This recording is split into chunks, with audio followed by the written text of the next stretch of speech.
우리 옆에 있는 분들과 인사할까요? 사랑합니다. 축복합니다.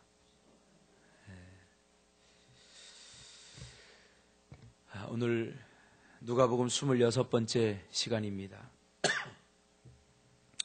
약함과 시험이라는 제목으로 하나님 말씀 증거하겠습니다.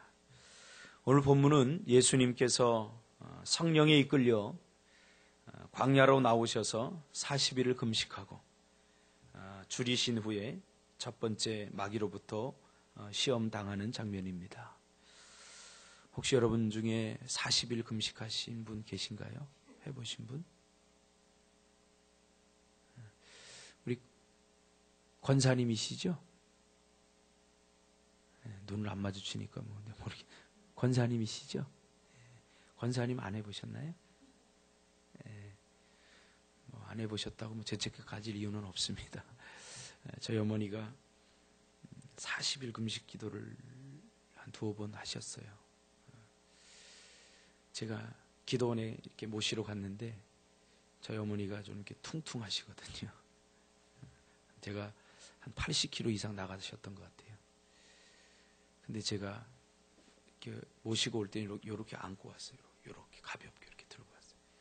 그 80kg가 한 42kg 정도 나갈 정도로 빼짝 마르시고 참 초췌한 모습으로 제가 이렇게 안고 왔는데 아무것도 못하더라고요. 아무것도 못하시더라고요. 그러니까 40일을 금식하면 말이 금식이지 그냥 산송장이나 다름이 없다 이렇게 생각하면 됩니다. 예수님께서 40일을 그렇게 금식을 그것도 광야에서 하셨다고 오늘 본문은 말하고 있습니다. 성경은 시험에 들지 않게 깨어 있으라 라고 말하지만 항상 깨어 있어도 시험은 피할 수 없습니다. 왜냐하면 인간은 본질적으로 약하기 때문입니다. 약하다는 것은 하나님의 도우심이 없이는 살 수 없다는 것을 말합니다. 그러나 우리가 시험에 지는 것은 약하기 때문에 지는 것이 아닙니다. 사람들은 내가 약하기 때문에 기도 못한다. 약하기 때문에 내가 시험에 들었다라고 말하지만 약하기 때문에 시험 당하는 것은 사실이지만 그러나 약하기 때문에 지는 것은 아닙니다. 그럼 왜 우리가 시험에 지느냐? 그 약함을 채우시고 해결해 주시는 하나님의 도움을 구하지 않고 하나님께 순종하지 않기 때문에 시험에 지는 것입니다. 하나님은 우리가 약하다는 거 다 알아요. 그래서 우리는 약하기 때문에 기도 못합니다. 약하기 때문에 집니다. 라고 말해서는 안 돼요. 하나님께서는 이미 우리에게 약하기 때문에 그 시험을 이길 수 있는 여러 가지 비결들을 우리에게 말씀해 주셨습니다. 사단이 예수님께 한 첫 번째 시험은 무엇입니까? 오늘 본문을 좀 더 세밀하게 살펴본 분들은 사단이 도대체 예수님에게 무엇을, 이 시험을 통해서 무엇을 얻고자 하는가에 대해서 아마 이미 알고 계실 것입니다. 오늘 본문을 좀 더 세밀하게 살펴보면 사단이 예수님에게 시험하고자 한 것은 야, 너 배고프니까 지금 얼마나 배고프냐?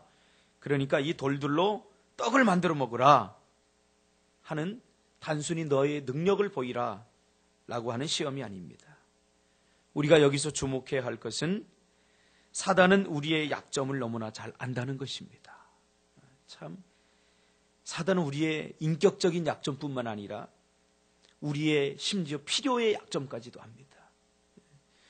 사람이 무엇인가 필요하면 그것이 약점이 되지 않습니까? 그렇죠? 그래서 사단은 우리의 인격적 약점뿐만 아니라 필요의 약점도 너무나 잘 아십니다. 무엇에 굶주려 있는지, 정말 지금 무엇이 필요한지. 그래서 사단은 그 필요에 굶주려 있는 사람들에게 필요를 가지고 달려듭니다. 야, 너 돈 필요하지? 돈과 믿음을 저울질하게 만듭니다. 야, 너 사람이 필요하지? 사람과 믿음을 저울질하게 만듭니다. 또 한 가지 우리가 살펴봐야 할 점은 사단이 능력을 보이라고 말하면서 한 가지 전제 조건을 붙이는데 내가 만일 하나님의 아들이라면 이라는 전제 조건을 붙입니다. 내가 만일 하나님의 아들이라면 이 돌들을 떡덩이가 되게 해서 먹으라는 것이지요. 무슨 말이죠? 스스로 너의 능력으로 너의 필요를 채우라고, 스스로 너의 능력으로 너의 문제를 해결하라고 그렇게 하는 거죠.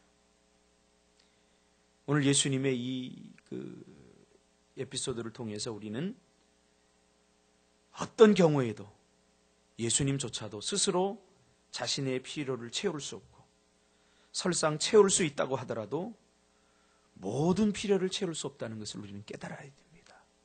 예수님께서 왜 성령을 의지했는가? 우리는 분명히 기억해야 됩니다.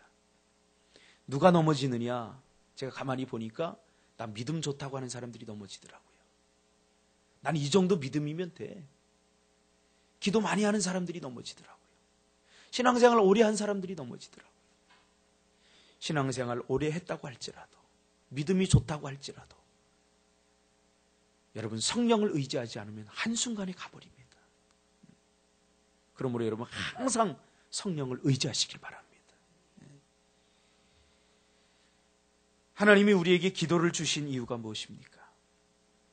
우리는 우리의 약함과 부족함을 스스로 채우는 인생들이 아니라 자신들의 연약함과 부족함을 스스로 인정하고 하나님의 도우심이 없이는 살 수 없다는 것을 깨닫게 하기 위해서 하나님 우리에게 기도를 주시지 않았습니까? 심지어 예수님도 기도했다면 우리도 여러분 기도해야 됩니다. 그래서 어떤 목사님이 그런 이야기를 합니다. 어제도 제가 목사님들 모임에 잠깐 이렇게 갔다 왔는데, 가장 교만한 사람은 기도하지 않는 사람이다. 기도하는 것은 가장 겸손한 모습입니다. 우리가 하나님의 도우심이 없이는 단 하루도 살 수 없다는 것을, 단 한순간도 살 수 없다는 것을 기도해 보면 합니다. 지금까지 살펴본 바에 의하면 사단의 시험은 이렇게 요약될 수 있죠. 내가 만일 하나님의 아들이라면 거룩한 능력을 보여서 내 배를 채워서 내가 하나님의 아들이라는 사실을 스스로 입증하라는 거죠. 개그맨들에게 제일 곤란한 질문은 뭐냐면 한번 웃겨봐 라는 거예요. 한번 웃겨봐. 야, 너 한번 웃겨봐. 가수들에게 야, 한번 노래해봐. 그렇죠? 제가 신학생이었어요. 그래서 군대를 갔더니 고참이 야, 한번 기도해봐. 야, 한번 설교해봐. 그러는 거죠. 얼마나 난처하든지. 예수님께서 스스로 이 돌들을 떡덩이가 되게 해서 내 배를 채움으로 인해서 네가 스스로 하나님의 아들이라는 사실을 입증해 보아라. 그래서 만일이라고 하는 if라고 하는 전제 조건이 붙습니다. 자기가 평가해 보겠다는 거죠. 네가 돌들로 이 떡덩이가 돼서 네가 배를 채우면 내가 너 하나님의 아들이라는 걸 인정해 줄게. 신앙은 능력을 보임으로 사단에게 평가받거나 인정받으려고 해서는 안 됩니다. 신앙은 하나님의 선언을 믿음으로 받아들이는 겁니다. 이미 누가복음 3장 21절 22절에서 예수님께서 세례를 받고 기도하실 때 성령이 비둘기 같은 형체로 그 위에 임하고 하늘로부터 소리가 나서 너는 내 사랑하는 아들이라 내가 너를 기뻐하노라 하면서 예수님이 하나님의 아들이라는 사실을 선언했습니다. 그렇죠? 이 선언을 믿음으로 받아들이면 됩니다. 우리가 꼭 굳이 능력을 보이고 사람들에게 어떤 능력을 보임으로써 내가 하나님의 백성이 하나님의 자녀냐 그렇게 하려고 하는 그러한 유혹을 우리가 피해야 됩니다. 우리도 마찬가지 아닙니까? 우린 요한복음 1장 12절에 의하면 영접하는 자 곧 그 이름을 믿는 자들에게는 하나님의 자녀가 되는 권세를 주셨습니다. 여러분은 이미 하나님의 백성이고 하나님의 자녀입니다. 할렐루야. 어떤 능력을 보이지 않더라도 우리가 어떤 40일 철야 금식 이런 거 하지 않더라도 우리가 무기력한 삶을 살지라도 여러분은 하나님의 자녀임을 여러분 잊지 않기를 주님의 이름으로 축복합니다. 우리가 굳이 무엇을 함으로써 하나님의 자녀라는 사실을 증명해 보일 필요는 하나도 없습니다. 심지어 세상 사람들이 손가락질 할지라도 그래서 제가 군에 가서 야 설교해봐, 너 기도해봐. 그래서 아무것도 안 했더니 너 가짜구나 그러더라고요. 그 사람이 뭐라고 말하든 여전히 나는 신학생이고 그 사실이 그 존재 자체가 변화되지 않습니다. 이것은 무엇을 의미합니까? 하나님께서는 여러분들을 절대 버리지 않는다는 거예요. 우리가 무능력하게 살아도, 심지어 우리가 기도하지 않더라도 하나님께서는 여러분들을 절대로 버리지 않는다는 거예요.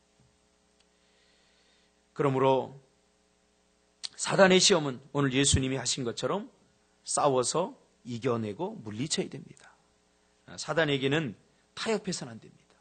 대적해서는 안 됩니다. 두 가지 놓고 이렇게 저울질해서는 안 됩니다. 계산해서는 안 됩니다.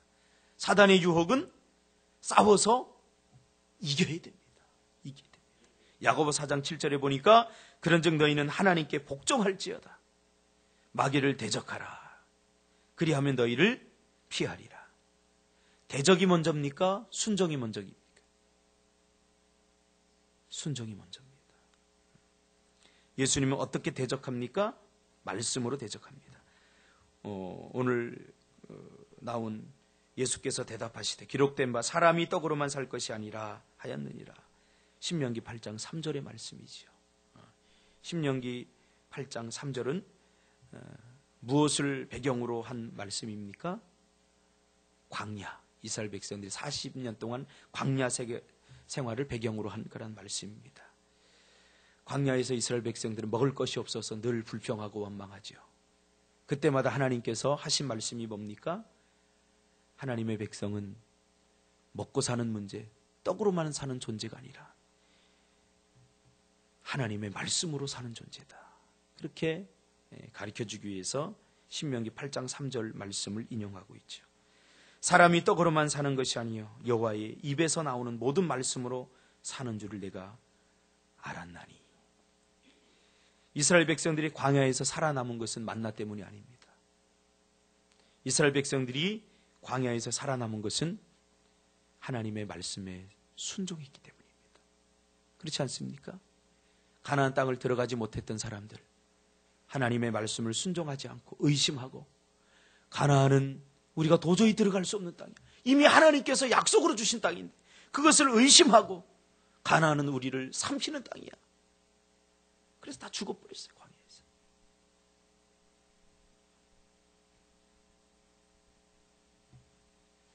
하나님의 말씀에 순종하시길 바랍니다.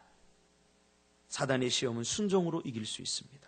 그러므로 말씀은 언제나 사단을 이길 수 있는 성령의 검입니다.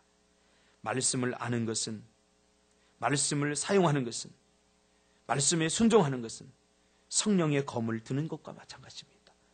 오늘도 말씀으로 이기시기를 바랍니다. 오늘 말씀으로 힘을 얻으시기를 주님의 이름으로 축복합니다. 말씀만 붙들고 있으면 어떤 시험도 이길 수 있음을 여러분 믿고 오늘도 하나님의 위로와 또 하나님이 주신 용기로 하루를 힘있게 사시기를 주님의 이름으로 축복합니다.